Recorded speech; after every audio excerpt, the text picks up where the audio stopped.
Bonjour les amis, j'espère que vous allez bien. Donc la vidéo d'aujourd'hui, je vais vous parler du 11 que moi je mettrai en place pour le match contre Villarreal. Je vais garder le même système que Coman évidemment, pour rester au plus proche de la réalité, et je vais placer les joueurs que moi j'aimerais voir jouer. Donc avant de faire mon 11, je vais analyser rapidement le jeu de Villarreal pour détecter leurs points forts et leurs points faibles, et en fonction de ces points forts, points faibles, je vais placer mes joueurs et je vais les expliquer chaque choix. Alors les points forts de Villarreal, tout d'abord, c'est les ailiers. Sur les côtés, ils savent parfaitement se placer, collent la ligne, ils écartent le jeu au maximum. En plus de ça, ils ont des joueurs talentueux sur ces secteurs-là, ou même dans le secteur offensif en général, et du coup, ils peuvent vraiment faire mal. Donc ce secteur est vraiment à surveiller. Deuxième point fort, c'est la transition offensive, et sur ces transitions, ils font vraiment mal. Troisième point positif, et ça va avec les deux autres, c'est la présence de Dani Parejo. C'est la plaque tournante, c'est le distributeur, c'est le maître à penser, le maître à jouer de l'équipe. Donc pour inhiber les transitions offensives de cette équipe et pour poser problème dans leur construction, il faudra se concentrer sur Parejo. Devant, il y a du gros danger, donc il y a Paco Alcácer en finisseur, on le connaît, il a joué chez nous, mais c'est même pas lui le plus gros danger. Le plus gros danger pour moi, c'est Moreno. Il est rapide, il a un très bon placement, il a un très bon jeu de tête, il sait prendre la balle, il sait se retourner, il sait finir les actions, il a du ballon, c'est un véritable poison pour la défense. En plus de ça, c'est un ancien de l'Espagnol, donc contre nous, il va tout donner, il va faire son meilleur match. Rajoutons à cela qu'il est très en forme en ce début de saison, sur les deux premiers matchs, il est parmi les meilleurs. Donc la présence de Moreno et de Chukwueze fait que le côté droit de Villarreal est vraiment leur côté fort.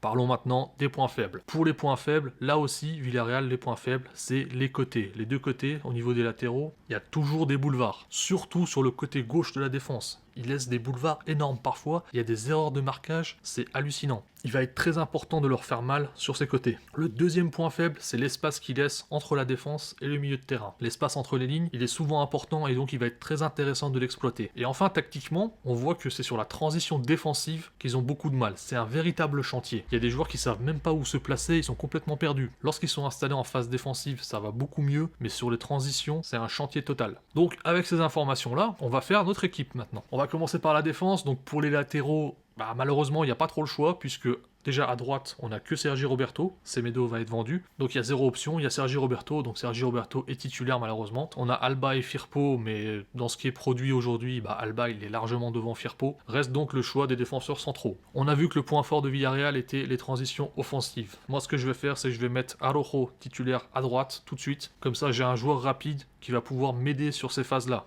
et qui va pouvoir inhiber pas mal de leurs actions. On l'a encore vu contre Elche, on l'a vu dans les matchs d'avant, la paire Langlais-Piqué, du fait qu'il soit lent, ils ont beaucoup de mal sur ces transitions. L'anglais, quand il a 40 mètres, 50 mètres dans son dos, il peut facilement se faire éliminer par un joueur de vitesse. Ça peut devenir très compliqué pour l'équipe. Du coup, mon choix à droite, c'est Araujo. À gauche, le joueur qui va être au marquage donc de Moreno, le point fort de Villarreal. Je vais choisir évidemment Gérard Piqué. Pourquoi? Tout d'abord parce qu'il le connaît très bien. Un joueur comme Moreno avec son talent, pour défendre contre lui, il faut savoir anticiper. Il faut pas attendre qu'il ait le ballon, qu'il ait pu se retourner. Donc il faut un maximum d'anticipation pour bien défendre sur lui. D'autre part, il sait comment le rendre fou. Chaque fois qu'il a joué contre lui, il a gagné la bataille psychologique et il a réussi à le faire craquer. Ensuite, donc, on va parler du double pivot. On arrive donc sur le double pivot.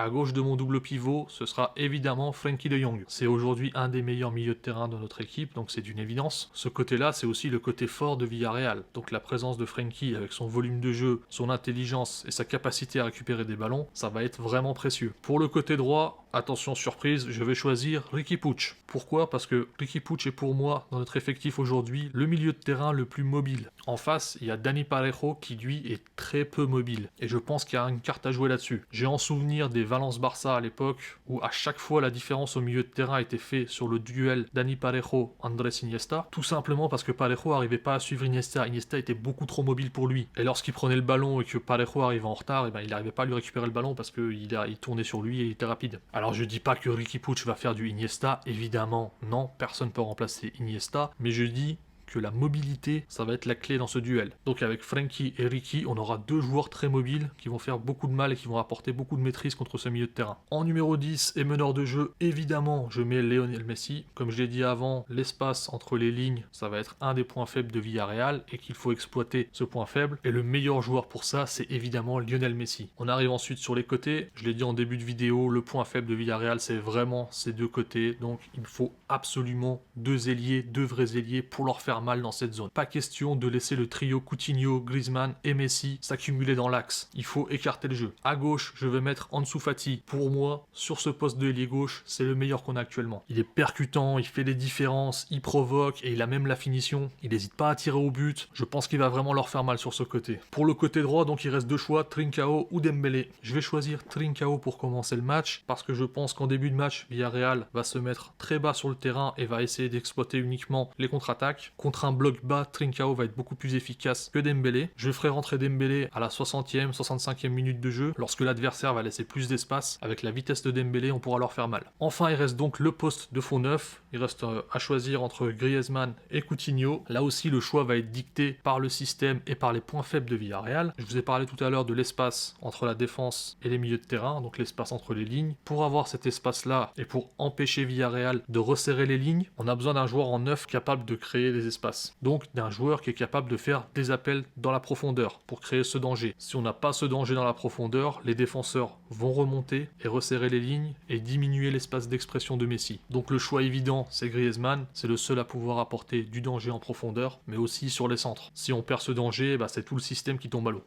Voilà pour mon équipe. N'hésitez pas à me donner le vôtre en commentaire. Je rajoute, avant de terminer la vidéo, pour ce qui est de Villarreal, il faut préciser quand même qu'ils ont été beaucoup plus solides dans le deuxième match. Ils avaient beaucoup progressé sur certains aspects, notamment au milieu de terrain. Ils ont concédé quand même beaucoup moins d'occasions. Donc il faut s'attendre quand même à un match très sérieux de leur part. Faut surtout pas les prendre à la légère. J'espère de tout cœur que Coman mettra deux vrais ailiers sur le terrain. Et il faut absolument qu'on gagne ce match. Il faut prendre les 3 points pour bien lancer la saison. Voilà, merci de m'avoir écouté. Merci du soutien. N'hésitez pas à liker, à commenter, à vous abonner. Merci pour la force que vous me donnez. À très très vite.